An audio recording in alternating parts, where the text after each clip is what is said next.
Oh, Marsha, the time is here, Yes. and we're day 3. And I just got to say to you, thank you so much for taking this journey with us on the release of her. This retreat, having this experience and this time with you has been everything, everything. And I have to ask you a few questions. Okay. But first, if you would just tell them a little bit about who you are and your decision for saying, yes, Trees, definitely, I will be there. I'm a part of this, sis. Okay. Well, first, I'm Marsha McCray. I'm out of Houston, Texas. I'm an entrepreneur. My brands include, as an author, is Living Intentionally Daily Devotional, The Purposeful Seasons of Your Life. My brands include Blue Label Styling and Personal Shopping. Blue is spelled BLU. And my brand includes the Luxury Branding Photoshoot Experience, which is a 5-star experience of brand recognition, brand exposure, and brand photography. What made me say yes to the release of her is because I trust Patrice. If she has a vision, and I know that everything she does is with a sound mind, I know that there's something I need to be at. The release of her simply made sense. We all are high level thinkers and professionals and entrepreneurs, and it is easy to put on so many different coats and armor as we navigate our lives day to day. And coming here to Puerto Vallarta at this beautiful mansion overlooking the water and hearing the waves crash against the rocks, it is a tranquil space where we can slowly, intentionally let go of the armor that we constantly wear in order to truly be released. I was able to come here as a consultant under Living Intentionally Coaching and Consultant.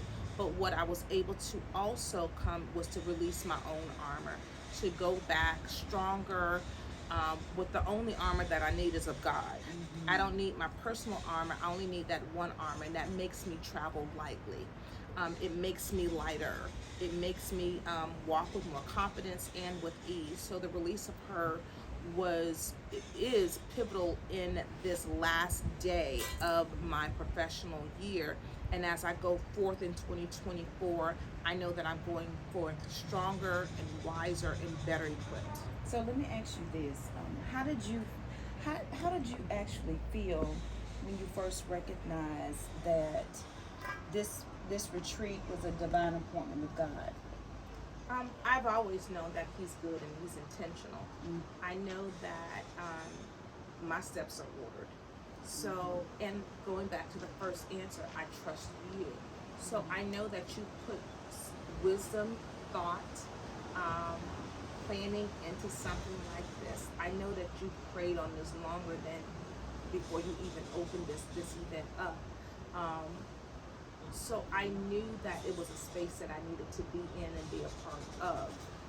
I knew that it would help me. It would make me better, and that's my overall goal is just to constantly evolve, and this is part of my evolution. Oh, that's beautiful. You know, you when you speak, not only just looking at you, you're breathtaking, but the words that you articulate to express this experience means so much. So, what has the connections been like for you here since you've been here at the retreat?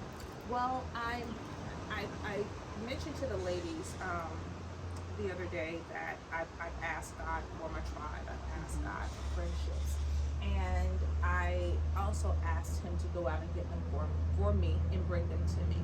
So I simply stand still and they come to me. So this is another example of me just standing still and they coming to me.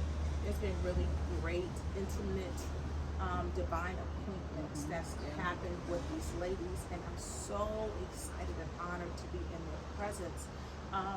There's no one competing against anything. Everyone's overall goal is just to become better.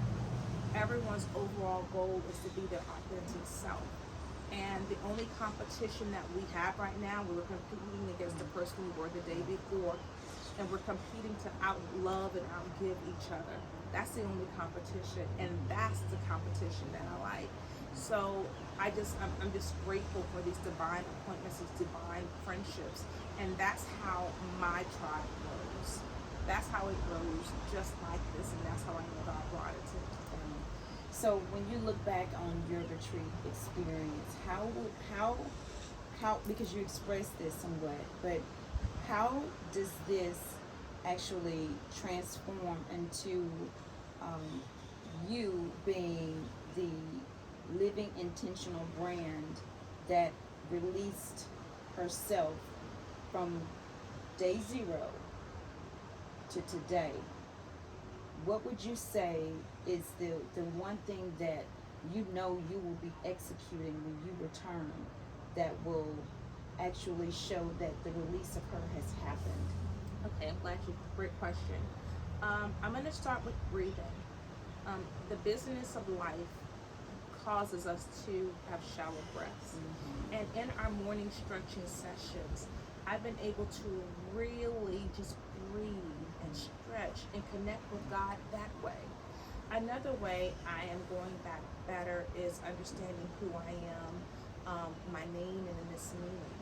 I'm also going back confidently, knowing that I am truly operating in my gift. And I am operating in the wisdom in which I've asked God for, and it's happened day by day in this space. And so I'm going back with more confidence. I'm going back calmer, and I'm going back breathing. I'm truly taking in His goodness, and I'm taking care of my temple from everything from the food, the private chef, the nutritious meals. My body is just reacting differently. So it's been a total mind, body, and soul experience while I've been here at the release of her. Well, I've got to say this, not holding you long because I know that you're getting ready to take your flight and head out to do bigger things. And I've got to say that the sisterhood, the queen of who you are, is so amazing, as we know and as we have found out more concerning you. Your warlike spirit just causes you to go full throttle. And we pray that from this moment forward, that it will shine in a way and it will be executed in the way when people see it, they know that it was God, that they will know that His hand was on you. And that's what you already possess. So I just want you to know your presence has been felt here. It has been felt here, and we at the release of her really honor you.